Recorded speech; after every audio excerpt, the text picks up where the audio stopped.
If I take the chemicals of a brain that is stimulated by stress and put those chemicals in a plastic petri dish with my cells, you know what? The cells stop growing and they begin to die. You know what? There's an old saying called fear kills. And I go, yep, there's a biology for that. The reason why is the chemicals released by the brain in fear shut down the growth of the body and shut down the immune system. And you go, why would it do that? And the answer is simple. Let's say you're being chased by a saber-toothed tiger. And I say, you have, here's the amount of energy in your body, 100%. I say, how much of that 100% do you want to allocate to run away from that saber-toothed tiger? 100%. I go, yeah, so what does that mean? Well, I say, well, the body was using energy for things like growth. And you say, well, I'm an adult. This is very important. I go, yeah, but guess what? Your body's made out of about 50 trillion cells. And every day, your body loses hundreds of billions with a B, hundreds of billions of cells, normal attrition, die. Red cells are dying by billions. But by the second, you're losing billions of cells. I say, important point, how can I stay alive if I don't replace the cells? I say, then it says you have stem cells, and they're the equivalent of embryonic cells. So every day while you're losing hundreds of billions of cells, your stem cells are dividing and creating hundreds of billions of replacements. Every day you're growing. So, but what happens is you're being chased by a saber-toothed tiger. You have energy to replace those hundreds of billion cells. And you have a lot of energy, but I say, how much do you want from run away from the tiger? And Lewis, you said all of it. I go, yeah. So I say, what about growth? I say, stress hormones shut down the growth of the body to conserve energy to run away from the threat.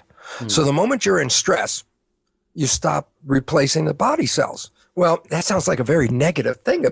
If I need these body cells to live and I'm under stress, I go, but wait, go back to when the system was developed.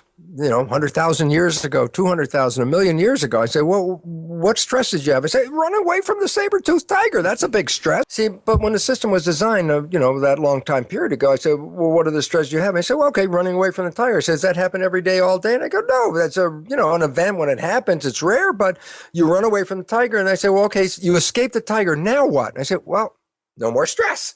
And then I go back into growth again. So stress originally was only used for short intervals, just a short interval. Run away from that tiger, get away, I'm free, I don't have to have been stressed anymore, and I'm back to growth. Today's world, it's quite obvious, it's 24/7, 365 stress every day. The world is creating a stressful environment for us. So you're going to keep your job, you're going to have enough money for the food and pay the rent. Are you going to have friends around, or are you going to lose your friends, or whatever? Every day you're in these stress issues. And it's like, guess what?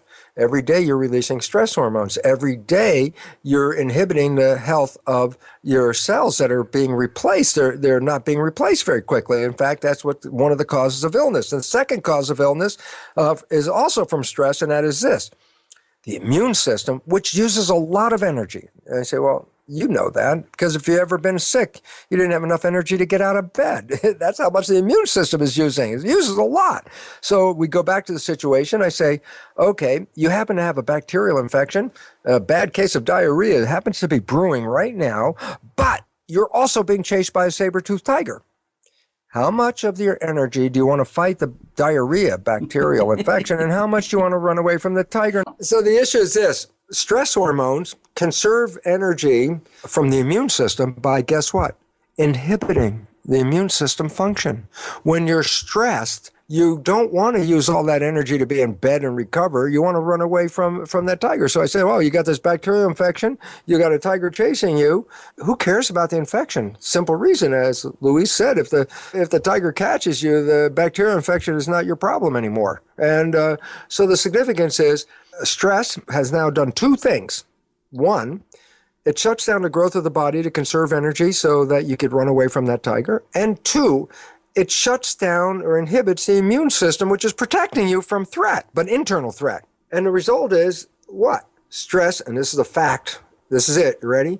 90% of illness on this planet is directly tied to stress. For what reason? Because you've interfered with keeping the body alive by replacing the cells, and you've shut down the immune system that was protecting you from the infection, and sure as hell you're going to get sick when you're stressed. That's what the consequence of stress is, sickness. And the reason is why? You're not maintaining yourself. I mean, the immune system is shut down. You know, interesting point. There's a therapeutic use for stress hormones. When a doctor wants to transplant an organ into a person, let's say I want to transplant a kidney or a lung or a heart into a patient, remember, it's foreign tissue. If I transplant somebody else's kidney into your body, your immune system, by definition, should say, hey, not self, and eliminate the kidney, okay? So I said, well, how do doctors make sure that the transplanted kidney isn't rejected? And the answer is, they give the patient stress hormones before doing the operation. So that when the kidney is transplanted, the immune system is being inhibited and will not attack the kidney. So that's how powerful stress hormones are in shutting off your immune system. And I go, yeah, but 90% of the health issues on this problem are from the perception of stress. Whether it's real or not, that's not relevant. It's your perception of it. Your world could be totally safe, but if you have a fear, your cells can't see that the world is safe. All they're talking to is the nervous system. The nervous system says there's fear and we have a reason for it. Then the cells are going to gird themselves up and prepare for the stress. And yet in the real environment, there'd be no reason for having stress, but it's just your perception. So all of a sudden we start to realize that the cells are getting information from the nervous system, which is interpreting the environment and then sending chemistry to the body cells via the blood to adjust the body cells to what's going on in the world. I said, hot out, cool the body down, cold out, warm the body up. So I'm adjusting. And the point about that is, since the cells don't actually see the outside, they only can gauge their activity by what the nervous system sends. And this is where the biggest problems in life come from, because we generate beliefs and perceptions that may not be accurate and totally false. And yet, once we generate them, they control our chemistry. They control our immune system. They control our biology. And so a false assumption could kill you. And this is really critical because, again, the cells are supposed to be adjusting to the environment, but because they're contained inside the skin, they can only adjust to your perception of the environment, which is releasing chemistry, which is controlling their genetics. And so the issue that we come down to now is let's go to the first conclusion. A, you're not controlled by your genes. The genes are simply blueprints that are controlled by the environment, and in this case of humans, very much influenced by your perception of the environment, separating environment from perception, because our perceptions could be right, but our perceptions could be wrong. To the cells, they just see the perceptions, right or wrong. They're going to read whatever the perception is. So wrong perceptions will mislead your biology and take you away from health. Now we have two problems with stress. It shuts off growth and it shuts off the immune system. There's a third problem, which I call adding more stress. When you are in fight or flight, do you think you use conscious reasoning or reflex behavior? You use reflex behavior. The stress hormones squeeze the blood vessels in the gut, causing the blood to go to the periphery. When the stress hormones come into the body, they also go to the brain, and they squeeze the blood vessels in the front of the brain where consciousness is to push more blood to the back for reflex behavior. That means when you're under stress, you are less intelligent. And for my example, I give you the people of the United States. And the reason is the government knows this. And ever since 9/11, they keep in the media, the newspaper, the television, more stress, and the result is since 9/11, every year, the pharmaceutical companies have made 20% more profit every year in selling drugs. So it's important to realize that stress affects you in many different levels, but all of them result in shutting down your life. It has now been demonstrated that love is the greatest growth signal in the world. For example, Yugoslavia, where they have orphanages, the people could not afford to take care of their children, and they sent them to orphanages. They got food, clothing, the protection of living inside. They got everything they needed to live except love. And about 40% of those children became autistic. What is autism? Is the child is shutting itself off from the world. It's in protection,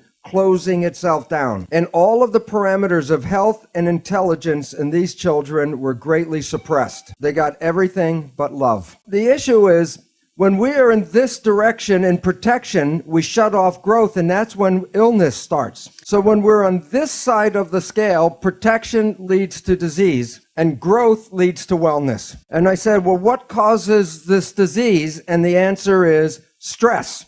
Now, here's the problem that people do not realize. If I just remove the stress from my life, where am I on the scale? It's 0. If you want wellness, it's not just the absence of stress. You need the joy and the love to go to growth. So if you're in the middle place, you're not in real growth and real health. So stress alone is not the problem. It is what we need is more love and life and happiness.